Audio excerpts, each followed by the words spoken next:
In this video, we would understand how to multiply whole numbers with 10 and its multiples. When we say 10 and its multiples, it means 10, 100, 1000, 10,000 and so on. Let's do this with an example. If we have to multiply 51 with 100, we do not have to do long multiplication. All we have to do is just put the number and put number of zeros behind it. So 5100 is the answer. If we have to multiply 4 times 1000, we put number 4 as is and we add 3 zeros after it. So the answer is 4000. Similarly, if we have a long number, let's say 328, and we have to multiply this by a 10, we put the number 328 as is and we add the 0 after that number.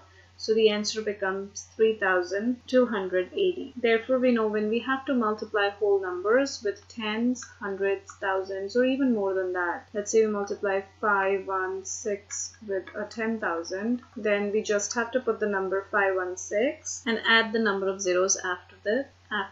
1, 2, 3, 4 zeros. So the answer that we got is 5,160,000. So multiplication of whole numbers is always by putting the whole number as is and adding the number of zeros that we have to the number behind it. Now if we have to multiply 45 with a 20, what we have to do is just multiply 45 with a 2 and add 1 0 behind it. 45 times 2, when we do multiplication, 2 times 5 is 10, 2 times 4 is 8, plus 1 is 9. We got a 90, and this 1 0 that we did not take into account, we would put it after the number. Let's take another example. If we have to multiply 58 with, let's say, a 300, what we have to do is just multiply 58 with 3. We get 3 times 8 is 24.